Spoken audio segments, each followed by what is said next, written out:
do something that I was more interested in, and that's where those two companies kind of formatted. And really, last year, after the legalization of sports gambling federally in 2018 by the Supreme Court in the United States, it really opened the door for a lot more possibilities with the sports gambling community. And that's where, with Sharp Angle Sports, they had kind of approached me to serve as a project manager for Sharp Angle Sports, and it's now kind of grown into something else where I'm more of a head as a general manager now of Sharp Angle Sports, taking it in a new direction. And we're starting to see a lot going on with sports gambling in the United States, especially with Barstool's sale to Penn National for $450 million. That kind of solidified for everybody in the sports gambling industry that, hey, this thing really has a shot, and it's really going to be impactful moving forward. So how can we be on the leading edge of this? And that's kind of where the idea with Sharp Angle came about. Sharp Angle Sports is a company that sells curated game picks for the average sports gambler. That's kind of the model. It is built off of the premise that each one of our sharps focuses on a specific sport or a specific conference. They're not out there betting every single sport across the board. These guys are selling picks, and their focus is on the main sport that they're really good at and good at winning, because that's obviously the most important thing for us, is finding guys that are winning, because that's how you sell. And so really our whole model is built off of helping the average sports gambler become a better sports gambler and win more often. And they offer detailed game analysis. Our whole model is subscription based. So for instance, the NFL season, we do weekly and season long subscriptions with our NFL Sharp James Salinas, and users can go in there, purchase his picks, and get a whole detailed game analysis for why he picked those certain games. And that kind of helps them, figure out when they're betting, whether they're using his picks or whether they're just using detailed game analysis, they can kind of get a better idea of how to pick games and really get a better understanding of how sports gambling works sport by sport. So, because the average sports gambler is really who we're targeting, and not so much the big time guys, but really the average guys, because there's so many average people out there that are just learning how to sports gamble now. It's become legalized. Before people were doing it, but not everybody was doing it in a legal format. So now that that's offered and there's really some possibility of winning and getting more people interested in sports, it's something we're really trying to be on the front end of. Awesome. It sounds like it's been a bit of a journey. Yeah. Talk to me about your current state, where you guys are currently at. Yeah, so we started with the 2019 NFL season and 2019 college football bowl season. That was really an exciting time because it gave us an opportunity to get a MVP product built out and see, like, hey, is this something people are interested in? And now we're to the point where, we have all the tech built out from the website end, have the subscription model, figured out, and had to jump through some hoops to be able to accept credit cards and that kind of thing, because there's still a little bit of a gray area behind the whole gambling aspect, because it is only state by state. But what's great about our company is it's basically a gambling service. You're not actually making picks on our website, so we're able to kind of avoid some of the red tape and be, our customer base is in all 52 states. It's not, and worldwide. It's not just, in the places where it's legal, because people aren't actually betting on our site. So as far as it goes right now, we're kind of in a crowdfunding phase. We did the NFL season, which was successful. We did the bowl season, which was successful. We partnered with Sports Illustrated Gambling here in the United States, which was successful for the bowl season because our guys did very well, which obviously ended up helping out because when they're winning, we were able to get more users in. So we're in a spot right now where we have about 700 users on our platform and looking to grow that, looking to do that for every sport, adding in, college basketball with March Madness right around the corner, getting into hockey, MLB, and sports, soccer, all the different sports, and trying to find sharps that are good at picking these sports so that we can bring that model to them. And the other thing is really content focused. That's something I try to work on between video content, podcasting like we're doing right now, and written pieces, because that's something that people, more or less the average sports gambler, is really going to draw their attention to. Maybe they're not going to want to buy picks. Maybe they're just going to want to bet, but they're going to be interested in gambling content. So that's really something where we're trying to focus our attention on in 2020. And then building an app, that's really the main kicker. I know we're going to talk about tech here in a little bit, but getting an app built for 2020 is a major goal because mobile sports betting is huge right now across the board. Mobile, everything is absolutely huge. I mean, there was a study last year on the usage of mobile, and like 89% of usage of mobile is on a mobile app. So, if nowadays, if you don't have a mobile app, you're pretty much, missing out on a huge chunk of your audience. So it's just a lot easier. It's more convenient, and that's what your consumer is about nowadays, since they got everything coming to them. So Right, it is, exactly. And yeah. it was interesting to see too in New Jersey in 2019, of the $560 billion that was that was wagered on sports gambling, 85% was done on mobile. So Wow. really just trying to drive our attention there is because, I mean, all the stats speak for themselves. Like we're saying is, and if we're not on an app, it's, we're missing out on a good chunk of a market, especially with sports gambling in a time where we're putting in picks and things are changing right before game time. So having the ability to send push alerts to people's phone, the Exactly. subscribers with their picks or with information is going to be huge for us. Absolutely. What does the future look like for you guys? Like, where to now? Right now it's really expanding upon, can we do this, can we recreate this model for multiple sports. We have our revenue projections for what NFL is going to look like, what college football looks like, because we already did it. But now it's more of, we need to get some funding in the door to be able to make this happen, and really possible doing some different collaborations with some of these other startups. When we were was just in Orlando at a startup, which is kind of how we got connected, through Rob Thompson of Game Plan U. And through that Game Plan U accelerator, we met a lot of great startups, a lot of great people. And really one of the interesting ones we met was a kid, Trina Tia, who's building Book It Sports, an app, a mobile app for sports gambling that also is focused on social media. So essentially it's a social media specific app, kind of built out like Instagram, that is focused and centered on sports gambling. And so that is probably our next move, whether it's some type of collaboration or, us working together. That's what it's going to look like, because again, I wanted the app and he has the app, and he wants the professional,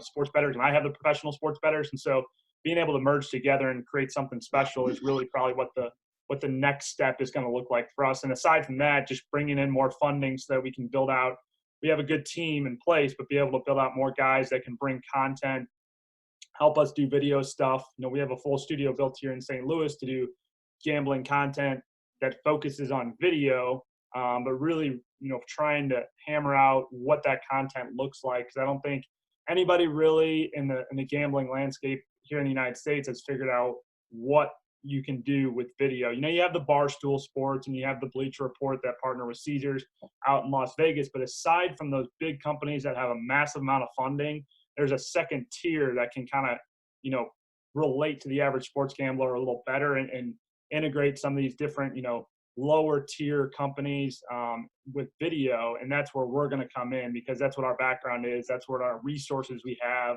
and using our network to kind of expand that. And so really I think it's a collaboration method, and figure out, what works best for everybody so that everybody can benefit from this. Because the great thing about it is the gambling landscape is billions of people. So there's enough room for everybody that's, trying to get in to be able to do their thing without stepping on each other's toes. It's not like a saturated market yet. Being on the front end here, like I said, you have the bigger companies, but there's still a ton of room, a ton of investment dollars out there to be had that people are going to want to be interested in. And so I'm trying to figure out, like, what does it look like in 2020, doing our due diligence and talking to other people and doing other podcasts and promotional stuff for us, so we can get our name out there, Sharp Angle Sports out there, and then really just trying to collaborate to get to that next level. Very nice. You mentioned the key point. Consumers are so used to certain behaviors on social media. It only makes sense to replicate those behaviors onto your app or your website, basically, because now it's become such a big part of their life. They're so used to liking, commenting, sharing this, so used to following people. Why wouldn't you replicate that on your site? Why wouldn't you get them, basically provide them with a platform that they're so used to seeing, and Right. and customize it to what you do? At the end of the day, there's generations growing up on social. Right. So you're basically getting yourself ready for now and future. So not many people are doing it, but the ones that are doing it right are really, really succeeding. That's exactly right. Yeah, I mean, there's so many social media apps, and there's always going to be another one. What's the next one? You know, right now we're looking at like TikTok right now in terms of like what that social media is doing for the younger demographic, and is that something we can use for gambling? I don't think anybody really knows yet. We're experimenting with it. We're trying because you never know what kind of demographic you pull in. So even though that's like an app with a younger demographic, there's still room to be had there, and to be able to get them at that age, even though they can't sports bet yet, but like pay attention to what's going on with the younger demographics, because then that's going to influence the older generation, the middle generation, and what have you. So I mean, the way the Book It Sports app is laid out, it looks very familiar to Instagram, with having a podcast feed, a news feed, your own news feed. If you can comment and like on people placing wagers on the app. And again, it's more similar to Action Network, where you're placing your bets, you're showing your action, but you're not actually doing any exchange of money on the app itself. And so it's a place to be. Like if I took the Chiefs -1 in the Super Bowl, and my buddy took San Francisco +1 in the Super Bowl, we can argue about it on the actual wager, and everybody can see there. Or you can make a quick video that says, "Yo, I like San Francisco tonight. I like the over. Here's why." And then boom, immediately post it to the app, and people can comment, interact, and kind of have fun with it. And it's a place where it's all going to happen in one spot. It's not a place that's going to be like, you don't have to worry about going on Twitter and talking about your bets, or Facebook, where you might not have a following that's really interested in sports gambling. Everybody on this app is going to be interested in sports gambling. And so they're going to be interacting with whatever games go on, no matter what the sport is. And there'll be feeds for different sports too. So you can pick and choose. You're only interested in NBA or NHL, you can go to that feed and check out what's going on in that arena. So kind of an interesting concept. You just got to make it happen, man. It's time and effort. So, but it's definitely an amazing approach. All right, awesome. So that sort of answers our tech question.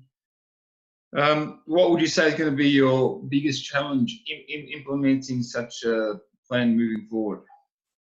I think really it's just going to be, figuring out how to make sure it's a user-friendly model. The whole interest is going to be built on the mobile, but I think when we're trying to grab people's attention, it's got to be something that's, going to keep them engaged. So really from the design aspect of it, I think trying to get the right app designers involved, and that costs money too. So that's going to be, a lot of money that we have to spend and raise to try to get this thing built out, and have servers that can handle, what we're hoping to be is a large amount of people coming to utilizing this app, or even going to our website, making sure our servers can handle this. That's something always with new startups is, something you don't think about is the rapid growth that can happen overnight in today's day and age.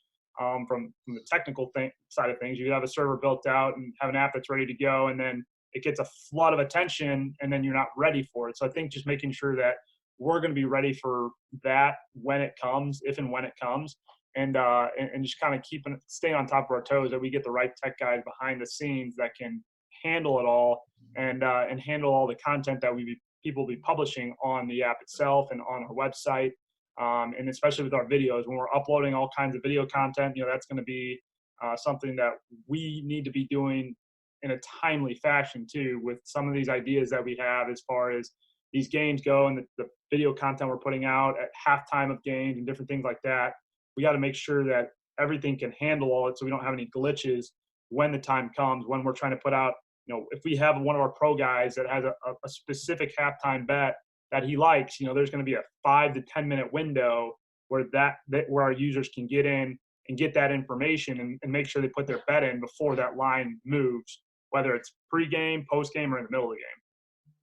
Very nice, very nice. And I believe the XFL is going to be showing betting odds and basically discuss betting on live TV.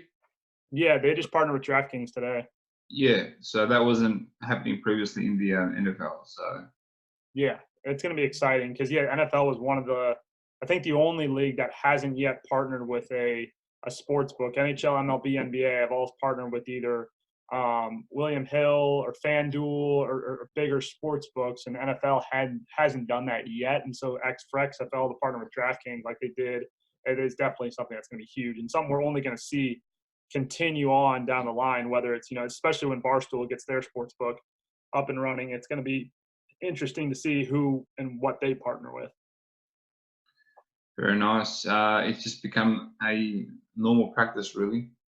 Betting's everywhere, Yeah. basically. So, all right, awesome. You've been on a bit of a journey. If you could go back in time, would you change anything? I don't think so too much. I mean, the thing is coming out, of college, I noticed pretty early where the landscape was going, and kind of found a niche that I knew I didn't want to be in was with local. And it's something I realized in midway through college that everything was kind of moving towards digital. And so after leaving college and really taking those first next steps into the real world and like getting a real job and figuring out, hey, being in the radio business and realizing it was just a toxic work environment where I was at, and then really starting our own thing, just basically going headfirst into starting our own podcast and really diving into video and utilizing video for podcasts and social media. That opened up a lot of doors, because here in St. Louis, it's not like New York and LA where there's so many established people and a saturated market. Now everybody wants to kind of do their own thing and build their own brand, and so everybody's starting a podcast, everybody's starting a blog. Not everybody knows how to do video effectively, though. They might do video with their phones or, but the quality isn't there. And so having that background from TV and radio to be able to go in and basically transition it to digital and being on a little bit the early end of it has allowed us an opportunity to basically go consult and generate ideas for other people and really build a business around that. And that's what we did with our media business. It's a video business primarily, first and foremost, that creates small business videos. But then it's also allowed us an opportunity to work in the gambling industry, other podcasts, and kind of help them say, hey, yeah, here's the model you need to do. These are things you need to think about, and really help them integrate video into what they're doing. Because again, video is king. Like, content is king. It used to be writing. Podcasts are huge right now, but once people start figuring out the video because you can do it affordably now. You can do it. It doesn't cost an arm and a leg to do video. So you can do it effectively now. And if you do it the right way, that's how you're going to capture the audience. I mean, because you see it on Facebook, Facebook Live, what they did, Instagram Live, what they're doing, IGTV, what they're doing. And it's only going to continue in that direction because people like watching videos. They like watching those short 10 to 30 to 45-second videos, swiping through their phones. And so if you can deliver good content in that little short amount of time, you bring a lot of value. And so that's what we're seeing right now is we're bringing a lot of value to people with our capabilities of doing video and showing them how to do it correctly. So that's I think, but noticing that early on in college, before I even got into the real world, got into the industry, the media industry, definitely helped me. And I credit that to just what I learned at the journalism school at University of Missouri, knowing it's digital first, and that video on local television and like radio are going down, and these new forms of mediums are growing. And really, you just have to think differently how to capture people's eyeballs and also be engaging, be fun, be funny, be interesting. Because if you could have the best video in the world and the content could be shit. And so it's just like recognizing that, hey, if you have good content and you have a good quality team in place to make it look good, you might have something. Absolutely, 100%. I couldn't agree with you more. And you missed out on one more platform that's flying right now, LinkedIn. TikTok and LinkedIn right now are unbelievable. But anyway, we'll we'll let them be for the moment. Yeah. Nicholas, thank you so much. You've been amazing. You've shared a ton of insight with us. Before we let you go, where can we find you online? Yeah, you can follow me at Nick Yahl on Twitter. It's NickYahl. And then our website is at Sharp Angle Sports. So it's you can search Sharp Angle Sports on Twitter and find us, but sharpanglesports.com is our website. And like I said, we're going through a lot of different transitions right now, so it might not always stay Sharp Angle Sports. It might become, Book It Sports, or it might become something else as we kind of go through a funding raise and do some of these partnerships. But I think that the key takeaway is that sports gambling is on the rise, and we're on the front end of it, and it's going to be exciting. But I definitely appreciate you having me on the podcast to kind of talk about what I do and talk about what we're doing with Sharp Angle. Absolute pleasure, mate. Even if things change, just put a redirect and it'll take them to your new site. So Absolutely, absolutely. it's all good, my man. All right. Thank you, Nicholas. Once again, thank you very much for joining me on the Sportsfinda podcast.